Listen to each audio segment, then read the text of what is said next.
Good morning students. बेटा अज ਆਪਾਂ history का लैसन नंबर 4 अगला ही पार्ट स्टार्ट करांगे। ਆਪਾਂ गुरु अर्जन देव जी तक पढ़िया सी, सो अज करांगे गुरु हरगोबिंद जी का योगदान 1606 ईस्वी तो 1645 ईस्वी। ਹੁਣ देखो अगे गुरु अर्जन देव जी की शहीदी उपरंत 1606 ईस्वी विच 6वें गुरु हरगोबिंद जी ने गुरगद्दी संभाली। आप 1645 ईस्वी तक उस गद्दी उत्ते रह के सिख धर्म के विकास लिए भरपूर यतन करते रहे। आपने मीरी पीरी की नीति नूं अपना के दैली होई सिख कौम विच मुड़ निडरता अते आत्म विश्वास पैदा किया। आप जी ने अकाल तखत की उसारी करवा के सिखां नूं धार्मिक सिक्ख्या दे नाल नाल दुनियावी सिक्ख्या देनी भी शुरू की। आप जी ने थां थां जाके सिख धर्म के विकास लिए भी प्रचार किया, जिसका वेरवा इस प्रकार है। हुण देखो गद्दी ते बैठे सी 1606 ईस्वी दे विच, और जो 1645 ईस्वी तक उन्होंने किया गुरगद्दी संभाली आ। उन्हां दा सब तो महत्वपूर्ण कार्य सी मीरी पीरी तलवारां नूं धारण करना, और उस तो बाद सी अकाल तखत की उसारी। हाँ जी बेटा, अगे करांगे गुरु हरगोबिंद जी की नवीं नीति कि उन्होंने नवीं नीति के विच की चीज़ां अपनाइयां सी। पहली है मीरी ते पीरी दो तलवारां धारण करनी। गुरु हरगोबिंद साहिब तो पहलां सारे गुरुआं ने सिखां दी केवल अध्यात्मिक रहनुमाई की सी, पर गुरु हरगोबिंद जी ने सिखां विच मौके नूं समझदिआं निडरता अते आत्म विश्वास की भावना जगाउण लई मीरी अते पीरी दोवां शक्तियां की वरतों करनी शुरू कर दित्ती। मीरी दी तलवार तां उन्हां दे संसारक विषयां दे मामलिਆਂ ਵਿੱਚ अगवाई करदी सी। पीरी दी तलवार धार्मिक रहनुमाई का चिन्ह सी। इस घटना ने सिख इतिहास उत्ते डूंगा प्रभाव पाया। हुण देखो जो कि सी जिहड़ी मीरी तलवार सी वो सी संसारिक विषयां दे मामले ਵਿੱਚ अगवाई करदी सी, ਉਹਦਾ अर्थ ही सी ਇਹ। और पीरी जिहड़ी तलवार आ ਉਹ किसी धार्मिक रहनुमाई करदी सी।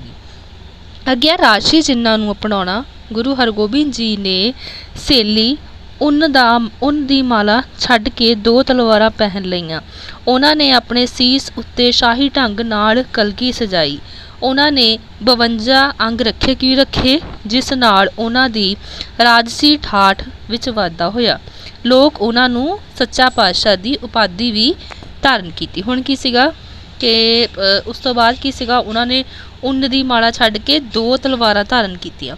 उस तो बाद की अपने सीस दे उत्ते शाही कलगी जिहड़ी आ जिवें राजे महाराजा लगांदे सीगे उवें की आ कलगी दी वरतों कीती। 52 अंग रखे और सच्चा पातशाह दी उपाधि भी धारण की।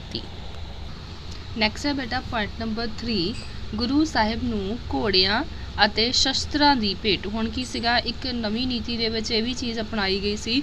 ਗੁਰੂ ਹਰਗੋਬਿੰਦ ਜੀ ਨੇ ਆਪਣੇ ਸਿੱਖਾਂ ਅਤੇ ਮਸੰਦਾਂ ਨੂੰ ਸੁਨੇਹਾ ਭੇਜ ਦਿੱਤੇ ਕਿ ਉਹ ਸਿੱਖਾਂ ਤੋਂ ਧਨ ਦੀ ਥਾਂ ਘੋੜਿਆਂ ਅਤੇ ਸ਼ਸਤਰਾਂ ਦੇ ਰੂਪ ਵਿੱਚ ਭੇਟਾਵਾਂ ਪ੍ਰਾਪਤ ਕਰਨ। ਗੁਰੂ ਸਾਹਿਬ ਦੇ ਹੁਕਮ ਦੀ ਇਨ ਬਿਨ ਪਾਲਣਾ ਕੀਤੀ ਗਈ। ਸਿੱਟੇ ਵਜੋਂ ਗੁਰੂ ਜੀ ਕੋਲ ਵੱਡੀ ਗਿਣਤੀ ਵਿੱਚ ਘੋੜੇ ਅਤੇ ਸ਼ਸਤਰ ਇਕੱਠੇ ਹੋਣ ਲੱਗੇ।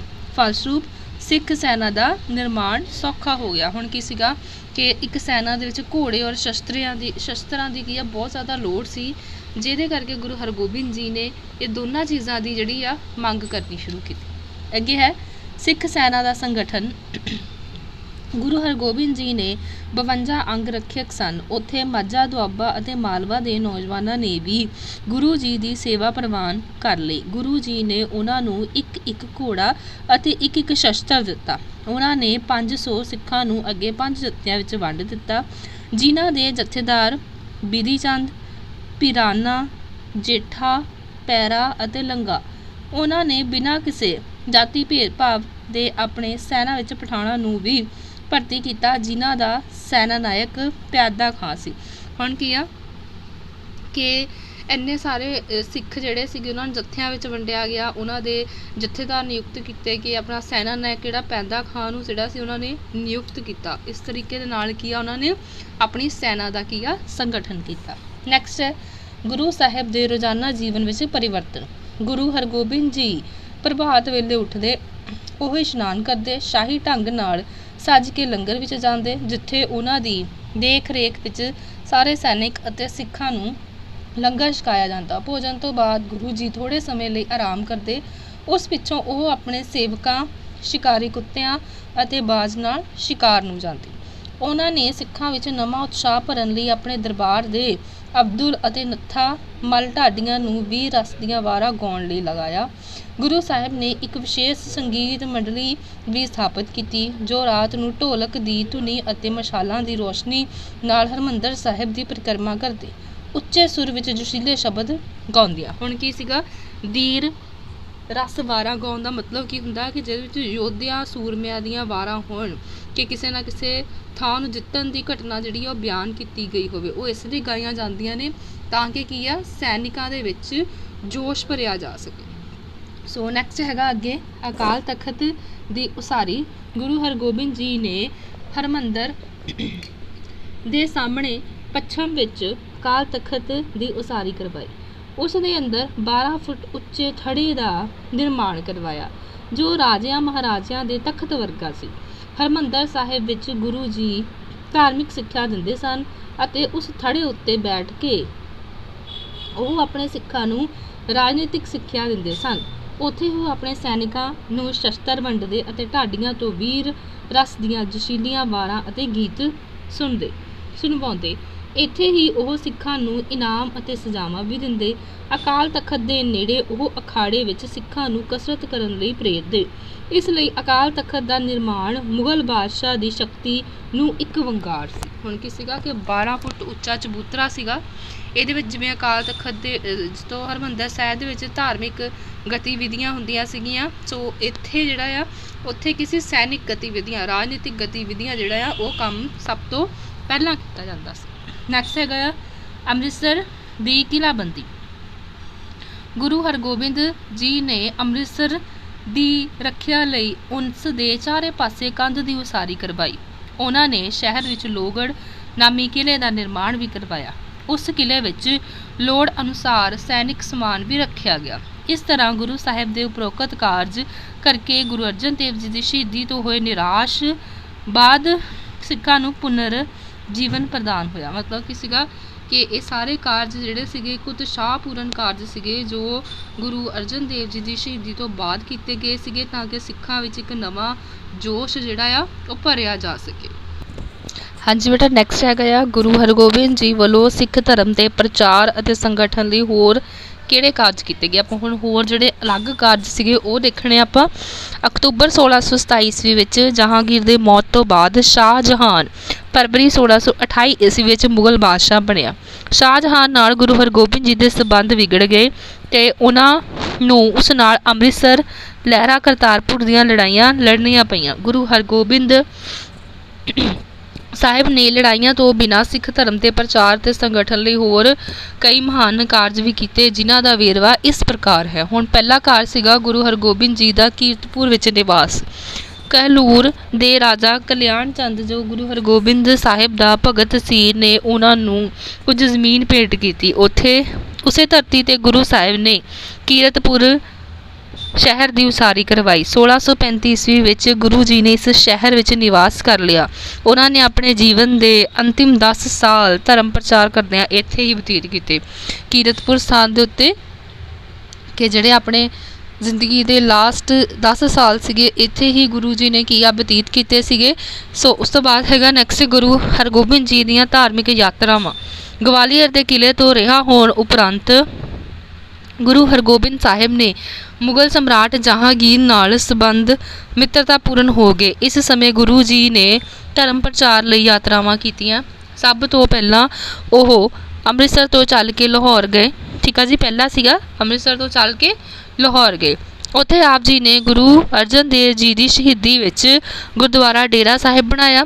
ਲਾਹੌਰ ਤੋਂ ਚੱਲ ਕੇ ਗੁਜਰਾਂਵਾਲਾ ਭਿੰਬਰ ਗੁਜਰਾਤ ਤੋਂ ਹੁੰਦੇ ਹੋਏ ਉਹ ਕਸ਼ਮੀਰ ਪਹੁੰਚੇ। ਠੀਕ ਆ, ਜਿੱਥੇ ਆਪ ਨੇ ਕਾਫੀ ਸੰਖਿਆ ਵਿੱਚ ਲੋਕਾਂ ਨੂੰ ਆਪਣੇ ਅਨੁਯਾਈ ਬਣਾਇਆ। ਇੱਥੇ ਆਪ ਨੇ ਸੰਗਤ ਦੀ ਸਥਾਪਨਾ ਵੀ ਕੀਤੀ। ਭਾਈ ਸੇਵਾ ਦਾਸ ਨੂੰ ਉਸ ਸੰਗਤ ਦਾ ਮੁਖੀ ਨਿਯੁਕਤ ਕੀਤਾ। ਹੁਣ ਕੀ ਆ, ਅੱਗੇ ਕਿ ਉਹਨਾਂ ਨੇ ਯਾਤਰਾਵਾਂ ਦੇ ਨਾਲ ਕੀ ਆ ਬਹੁਤ ਸਾਰੇ ਕਾਰਜ ਕੀਤੇ। ਇਸੇ ਸਮੇਂ ਦੇ ਦੌਰਾਨ ਕੀ ਆ ਜਹਾਂਗੀਰ ਤੇ ਉਹਨਾਂ ਦੇ ਸੰਬੰਧ ਜਿਹੜੇ ਆ ਉਹ ਅੱਛੇ ਵੀ ਹੋਏ। ਅੱਗੇ ਆ ਗੁਰੂ ਹਰਗੋਬਿੰਦ ਜੀ ਨਨਕਾਣਾ ਸਾਹਿਬ ਵੀ ਗਏ। ਉੱਥੋਂ ਪਰਤ ਕੇ ਕੁਝ ਸਮਾਂ ਅੰਮ੍ਰਿਤਸਰ ਬਿਤਾ ਕੇ ਆਪ ਉੱਤਰ ਪ੍ਰਦੇਸ਼ ਵਿੱਚ ਨਾਨਕਮਤਾ ਗੋਰਖਮਤਾ ਗਏ। ਗੁਰੂ ਜੀ ਨੇ ਕੁਝ ਸਮਾਂ ਉੱਥੇ ਠਹਿਰ ਕੇ ਸਿੱਖ ਧਰਮ ਦਾ ਪ੍ਰਚਾਰ ਕੀਤਾ। ਗੁਰੂ ਨਾਨਕ ਦੇਵ ਜੀ ਦੇ ਸਮੇਂ ਦੀ ਸਥਾਪਿਤ ਹੋਈ ਸੰਗਤ ਨੂੰ ਮੁੜ ਸੁਰਜੀਤ ਕੀਤਾ। ਉੱਥੋਂ ਮੁੜਦੀ ਵਾਰੀ ਗੁਰੂ ਜੀ ਪੰਜਾਬ ਦੇ ਮਾਲਵਾ ਖੇਤਰ ਵਿੱਚ ਵੀ ਗਏ। ਤਖਤੂਪੁਰਾ, ਡਰੌਲੀ ਭਾਈ, ਫਿਰੋਜ਼ਪੁਰ ਵਿਖੇ ਕੁਝ ਸਮਾਂ ਠਹਿਰ ਕੇ ਗੁਰੂ ਜੀ ਮੁੜ ਅੰਮ੍ਰਿਤਸਰ ਚਲੇ ਗਏ। ਹੁਣ ਕੀ ਸੀਗਾ, ਇਹ ਸੀਗਾ ਉਹਨਾਂ ਦਾ ਯਾਤਰਾਵਾਂ ਦਾ ਵੇਰਵਾ ਕਿ ਉਹ ਕਿਹੜੀ ਜਗ੍ਹਾ ਦੇ ਉੱਤੇ ਗਏ ਸੀਗੇ। ਅੱਗੇ ਹੈ ਕਿ ਵੱਖ-ਵੱਖ ਥਾਵਾਂ 'ਤੇ ਧਰਮ ਪ੍ਰਚਾਰਕ ਭੇਜਣੇ, ਕਿ ਕਿਹੜੀਆਂ ਥਾਵਾਂ ਦੇ ਉੱਤੇ ਉਹਨਾਂ ਨੇ ਧਰਮ ਪ੍ਰਚਾਰਕ ਭੇਜਿਆ। ਗੁਰੂ ਹਰਗੋਬਿੰਦ ਜੀ ਨੇ 1635 ਈਸਵੀ ਤੱਕ ਯੁੱਧਾਂ ਵਿੱਚ ਰੁੱਝੇ ਰਹੇ, ਇਸ ਲਈ ਉਹਨਾਂ ਨੇ ਆਪਣੇ ਪੁੱਤਰ ਬਾਬਾ ਗੁਰਦਿੱਤਾ ਜੀ ਨੂੰ ਸਿੱਖ ਧਰਮ ਦੇ ਪ੍ਰਚਾਰ ਦੀ ਦੇਖਭਾਲ ਲਈ ਨਿਯੁਕਤ ਕਰ ਦਿੱਤਾ ਸੀ। ਬਾਬਾ ਗੁਰਦਿੱਤਾ ਜੀ ਅੱਗੇ ਸਿੱਖ ਧਰਮ ਦੇ ਪ੍ਰਚਾਰ ਵਿੱਚ 4 ਪ੍ਰਮੁੱਖ ਪ੍ਰਚਾਰਕ ਅਸਤਮਸ, ਫੂਲ, ਗੋਂਡਾ, ਬਲੂ, ਹਸਨਾ ਨਿਯੁਕਤ ਕੀਤੇ। ਫਲਸਰੂਪ ਅਲਮਸਤ ਨੇ ਨਾਨਕਮਤਾ ਅਤੇ ਢਾਕਾ ਵਿੱਚ, ਗੋਂਡਾ ਅਤੇ ਫੂਲ ਨੇ ਦੁਆਬਾ ਅਤੇ ਮਾਲਵਾ ਦੇ ਇਲਾਕਿਆਂ ਵਿੱਚ, ਬਲੂ ਹਸਨਾ ਨੇ ਕਸ਼ਮੀਰ, ਹਜ਼ਾਰਾ ਅਤੇ ਪੋਠੋਹਾਰ ਵਿਖੇ ਸਿੱਖ ਧਰਮ ਦਾ ਪ੍ਰਚਾਰ ਕੀਤਾ। ਇਹਨਾਂ ਪ੍ਰਚਾਰਕਾਂ ਤੋਂ ਇਲਾਵਾ ਗੁਰੂ ਹਰਗੋਬਿੰਦ ਜੀ ਨੇ ਭਾਈ ਬਿਧੀ ਚੰਦ ਨੂੰ ਬੰਗਾਲ ਵਿੱਚ ਅਤੇ ਭਾਈ ਗੁਰਦਾਸ ਨੂੰ ਕਾਬਲ ਵਿੱਚ, ਉੱਥੋਂ ਤੋਂ ਪਿੱਛੋਂ ਬਨਾਰਸ ਵਿੱਚ ਧਰਮ ਪ੍ਰਚਾਰ ਲਈ ਭੇਜਿਆ। ਵੀ ਇਹ ਵਿਅਕਤੀ ਸੀਗੇ ਜਿਨ੍ਹਾਂ ਨੂੰ ਗੁਰੂ ਹਰਗੋਬਿੰਦ ਜੀ ਨੇ ਆਪਣੇ ਧਰਮ ਪ੍ਰਚਾਰ ਲਈ ਕੀ ਆ ਅੱਗੇ ਭੇਜਿਆ ਸੀ। ਅੱਗੇ ਹਰਰਾਏ ਜੀ ਨੂੰ ਉੱਤਰਾਧਿਕਾਰੀ ਬਣਾਉਣਾ। ਜਦੋਂ ਹਰਗੋਬਿੰਦ ਜੀ ਨੇ ਦੇਖਿਆ ਕਿ ਉਹਨਾਂ ਦਾ ਅੰਤ ਸਮਾਂ ਨੇੜੇ ਆ ਗਿਆ ਹੈ ਤਾਂ ਉਹਨਾਂ ਨੇ ਆਪਣੇ ਪੋਤਰੇ ਹਰਰਾਏ ਬਾਬਾ ਗੁਰਦਿੱਤਾ ਜੀ ਦੇ ਛੋਟੇ ਪੁੱਤਰ ਨੂੰ ਆਪਣਾ ਉੱਤਰਾਧਿਕਾਰੀ ਥਾਪ ਦਿੱਤਾ। ਹੁਣ ਕੀ ਸੀਗਾ ਕਿ ਜਿਸ ਸਮੇਂ ਉਹਨਾਂ ਨੂੰ ਲੱਗਿਆ ਕਿ ਉਹਨਾਂ ਦਾ ਅੰਤਿਮ ਸਮਾਂ ਜਿਹੜਾ ਨਜ਼ਦੀਕ ਆ ਗਿਆ, ਜਿਹੜੇ ਉਹਨਾਂ ਦੇ ਪੁੱਤਰ ਸੀ ਜਿਨ੍ਹਾਂ ਦਾ ਨਾਮ ਆਪਾਂ ਉੱਪਰ ਵੀ ਪੜ੍ਹਦੇ ਹਾਂ ਕਿ ਬਾਬਾ ਗੁਰਦਿੱਤਾ ਜੀ ਨੂੰ ਧਰਮ ਪ੍ਰਚਾਰ ਲਈ ਭੇਜਿਆ ਸੀ, ਉਹਨਾਂ ਦੇ ਹੀ ਛੋਟੇ ਪੁੱਤਰ ਨੂੰ ਅੱਗੇ ਗੁਰੂ ਹਰਗੋਬਿੰਦ ਜੀ ਨੇ ਆਪਣਾ ਉੱਤਰਾਧਿਕਾਰੀ ਨਿਯੁਕਤ ਕੀਤਾ ਸੀ। ਹਾਂਜੀ ਬੇਟਾ, ਇੱਥੇ ਗੁਰੂ ਹਰਗੋਬਿੰਦ ਜੀ ਦੇ ਧਰਮ ਸੰਬੰਧੀ ਕਾਰਜ ਜਿਹੜੇ ਨੇ ਖਤਮ ਹੁੰਦੇ ਨੇ। ਹੋਪ ਕਿ ਤੁਹਾਨੂੰ ਇਹ ਚੀਜ਼ ਸਮਝ ਆ ਗਈ ਹੋਵੇਗੀ।